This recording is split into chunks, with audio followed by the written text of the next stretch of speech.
So to start off with, I've put as my crux or my center of my brain map lesson planning and teacher's perspective. But I only put these two just because these I think are the most, these have resonated the most with me over the past month from my experience of teaching. But I'm going to reflect generally over the past month what I've learned at St Mary's and both at Fulham Cross as a schools direct teacher. So to start with belief, I firmly believe that the purpose of education is to essentially give clarity to reality, and I take this phrase "clarity of reality" from Chomsky because I've been reading his book Chomsky on Miseducation, and I'll go a little bit further into that once I start talking about theoretical. But this is something that I think really solidified my idea of why teaching is important and what purpose it serves. Because I think we as teachers should guide, not just inform students. This idea of schools in the past and even now being places of indoctrination, I think is still very real. And I think as a teacher, your purpose is to really impassion students about subjects and to give them the freedom of independent thought and to challenge systems. So yeah, that's kind of where I stand on that. Experiential. I think it's interesting for me because this is something I could talk about for hours, just the past 2 or 3 weeks alone. But I'll be concise. In regards to lesson planning and teachers' perspective, I think the most important thing here, the most important thing I've learnt is you can't fit too much into one lesson. Sorry, I've phrased that really badly. What I mean is, you often try to fit too much into one lesson. So, for example, I was trying to teach highest common factor and lowest common multiple the other day, and I had the understanding that the students had an idea of prime factors, and I planned homework on the highest common factor and lowest common multiple for that very night, and very quickly learned within about 5 or 6 minutes that there were quite a few students in my class who couldn't even manage basic multiplication, didn't have an idea of what a factor was. So this is something where I think you have to be very modular as a teacher. And of course you need lesson plans and you need to structure what you're going to do, but at the same time you need to be ready to deal with curveballs and to improvise essentially. So I think for me it's important to think from the perspective, obviously your perspective, but then also take into account the perspective of the student, because if you're being shown something that is absolutely new to you and you know the teacher is going along at a pace because he needs to keep to his structure, or he thinks he needs to, then it's easy to get lost, it's easy to become disinterested, and it's your job as the teacher to make sure that you can deal with this idea of differentiation in your class, so that there's students who are given the room to move on if they're really grasping the subject and they want to move forward, but at the same time you're not leaving students behind. I think that was probably the most important thing I learned in the last couple of weeks. And just another brief note, which I could talk again for a long time about, is the realization of the range of ability in my classes. Even though I've got setted classes, I'm still dealing with a huge range of differentiation and of ability, as I say, which brings me back to the wasted years document that we read for St Mary's, because I can begin to see how it's easy for kids to get left behind because teachers are under pressure to advance quickly through the curriculum. So these really are the most important years, and I'm teaching year 7 and 8 at the moment, and it's the transitory period. And you have to make sure they have the fundamentals, even if it means abandoning your lesson plan to an extent. So moving on. Authoritative. Now, I'm very lucky because I have a fantastic set of mentors. I have Mr. Niall Cullen, and the head of mathematics is Mr. Carl Warris. And they've given me the good examples of, I guess, what I expected in a good teacher. So, organisation. They're very fair and just. They have very good behaviour management skills. But one thing that really stood out to me was they retain their character, and they care about their students' personal lives, and they care about their students. They're not just these kind of they don't just focus on maths and maths alone, and this really resonates with the students. And funnily enough, if you develop an interest in the students develop an interest in you. So it's nice to see such a friendly environment, which can actually help to deal with behaviour as well. So, for example, Mr. Warris, he'll get a student to write on the board the date. He'll, they'll talk about something for the first minute or two about the previous week. If anyone has any particular achievements, and immediately the students are engaged. And then at the same time, he'll make sure that they get straight onto a starter.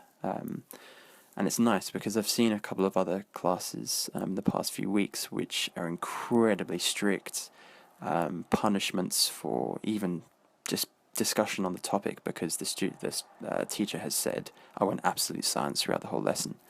And, for me, this is not the approach I'd like to take.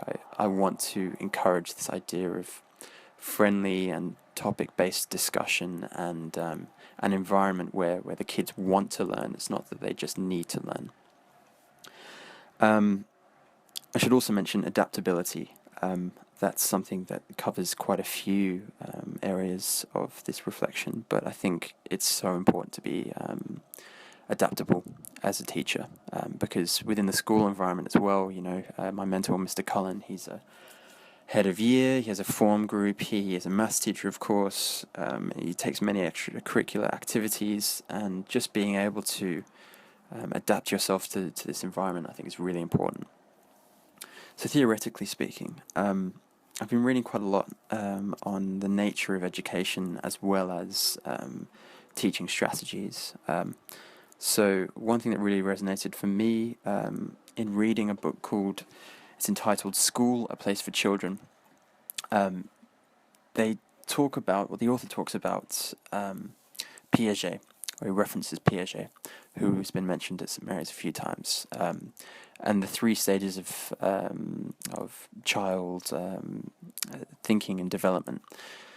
So Piaget says that there's pre-operational thinking as an infant. This develops into concrete operational thinking, and then this becomes formal operational thinking by the age of about 12 and onwards. And this formal operational thinking is what I've been focusing on because Piaget says this is thinking at the highest level at which sophisticated abstractions can be mastered and understood.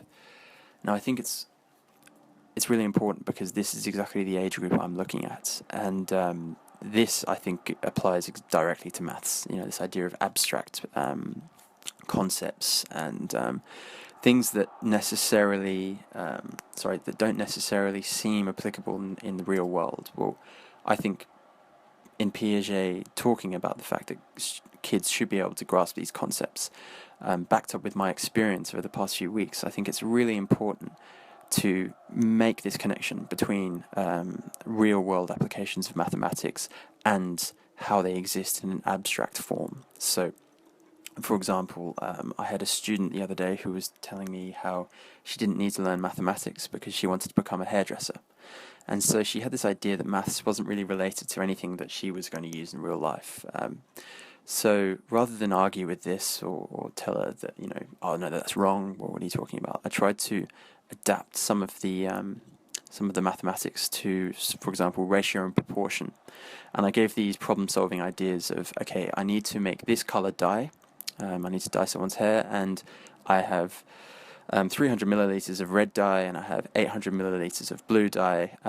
Now the ratio of red to blue, I need to make this purple hair dye color, etc., etc.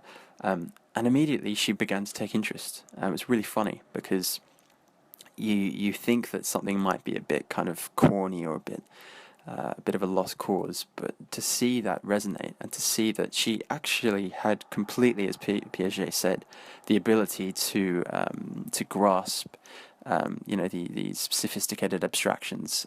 It was just she needed that connection to be made. So I was really happy with that. So finally, I'm going to move on to empirical.